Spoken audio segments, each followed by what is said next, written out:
Salut à tous, je suis ravi de vous retrouver pour cette nouvelle vidéo sur Sneak Peek. Aujourd'hui, quelque chose d'un petit peu différent. La semaine dernière, j'étais à Paris. J'ai eu l'occasion d'aller au magasin Nike sur les Champs-Élysées qui s'appelle le House of Innovation. Il y en a plusieurs dans le monde entier.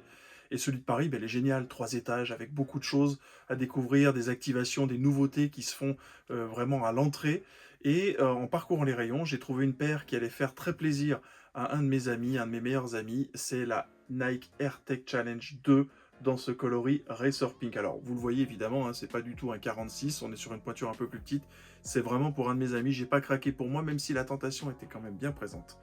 Cette paire, c'est une paire mythique à bien des égards. Alors mon pote, lui, il l'adore parce qu'il est fan de tennis, il y a joué pendant très longtemps.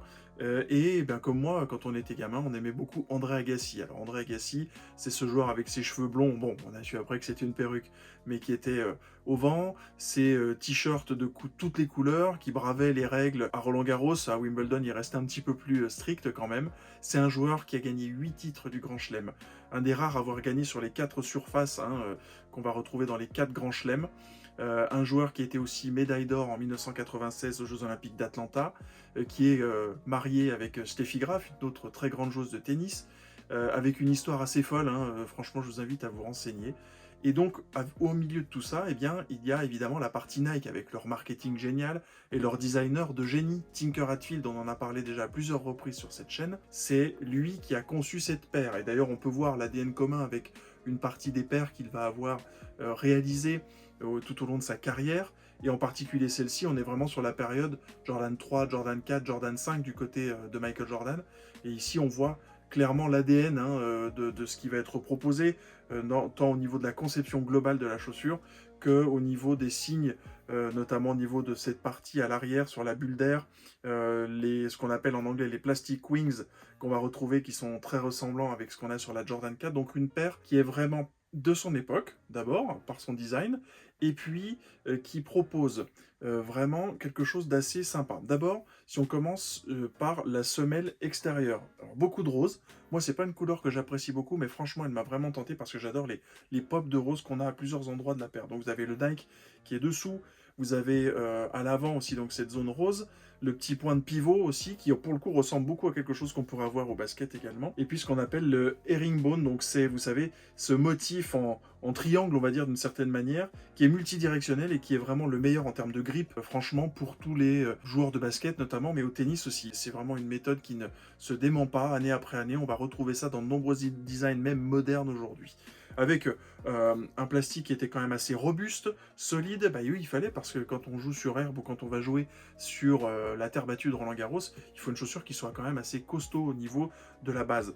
Évidemment, vous avez une semelle air à l'arrière, visible, et puis une semelle air à l'avant qui elle est complètement encapsulée, hein, qui est donc vraiment dans le polyuréthane qui forme cette semelle d'un bout à l'autre. Il faut préciser aussi que sur l'avant, toute cette partie blanche, c'est une cage en fait qui sert à contenir le pied. Ça va avoir comme vertu notamment lorsqu'on joue au tennis, on va avoir beaucoup de mouvements latéraux, des glissades sur les différentes surfaces.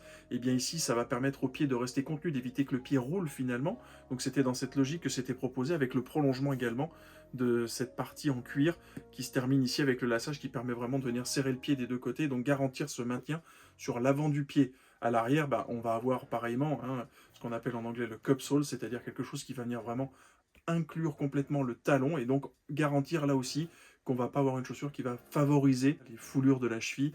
On va avoir aussi donc la possibilité de régler les lacets, que ça soit à l'avant ou à l'arrière, avec différents éléments de lassage.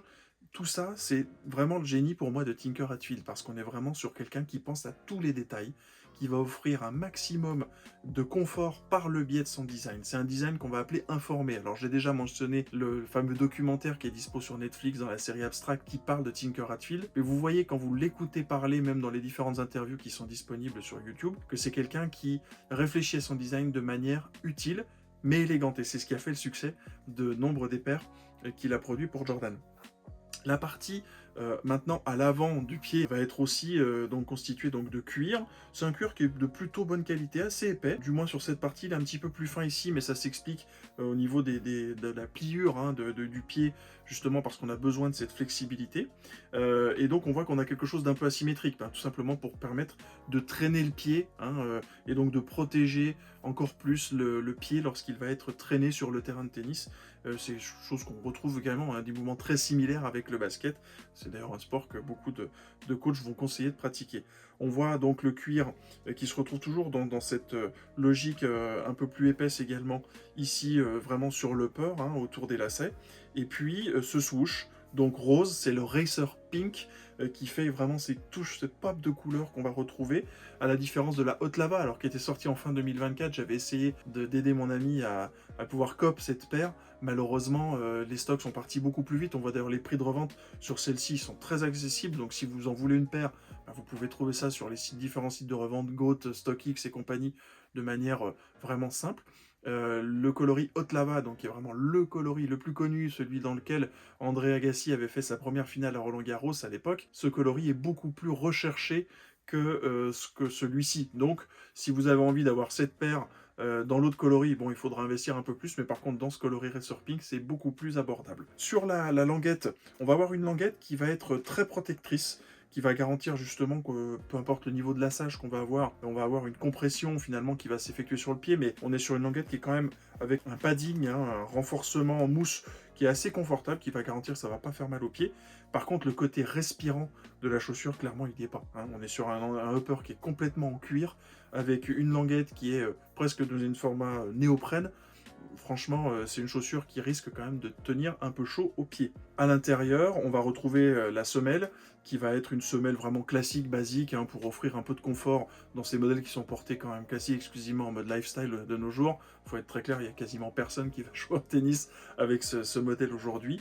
Mais on a vraiment un ensemble qui est quand même assez léger pour l'époque, surtout que c'est une chaussure, vous le voyez, qui est plus une mid, hein, c'est-à-dire vraiment 3/4 de pied, plutôt que des chaussures de tennis plus basses, comme on va les avoir principalement aujourd'hui, ou les chaussures de basket, qu'on va retrouver plus souvent un peu plus hautes. On est quasiment sur une hauteur similaire à celle d'une Jordan 3, par exemple, avec une protection de la malléole un peu renforcée. J'ai pas parlé de cette zone à l'arrière, où on retrouve le même type de matériaux que ce qu'on a sur la languette, avec ce ribbing, hein, qui englobe tout le pied, qui est fait 13 années 80 pour le coup.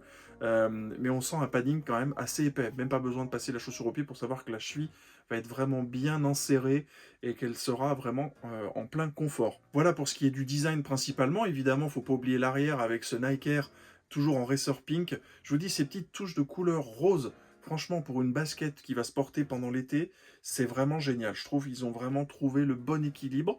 Ils ont choisi sur ce coloris d'avoir la semelle polyuréthane sur un aspect un peu vieilli. C'est pas quelque chose dont je suis forcément fan parce que les baskets elles vont vieillir d'elles-mêmes. Donc si je dois choisir, je préférerais qu'elles soient complètement blanches. Mais par contre, c'est vrai que ça offre un petit côté un peu vintage qui est quand même pas désagréable, qui est plutôt sympa, même si c'est pas mon truc préféré. Voilà pour ce qui est de cette Nike Air Tech Challenge 2, le modèle d'André Agassi, vraiment un modèle mythique. Je suis sûr que même André Agassi a une place particulière pour cette paire dans son cœur parce que c'est vraiment une chaussure qui représente toute une époque du tennis et qui aujourd'hui, année après année, ressortie après ressortie, trouve toujours son public. Donc c'est signe aussi que ce design est vraiment intemporel. Vous le savez, les passions, elles sont à leur meilleur quand on les partage. Donc je vais vous inciter évidemment à liker, partager et commenter cette vidéo, à me retrouver également sur X Twitter et puis bien sûr Instagram et aussi TikTok où je produis du contenu depuis peu. Et bien sûr, n'hésitez pas à venir échanger avec moi, c'est vraiment ce que j'apprécie le plus lorsque je sors ces vidéos, c'est de voir les réactions qui peuvent se produire. Et puis dites-moi aussi si vous voudriez une review de ce maillot de Shaquille O'Neal, maillot authentique, époque Reebok, donc de Shaq à Miami.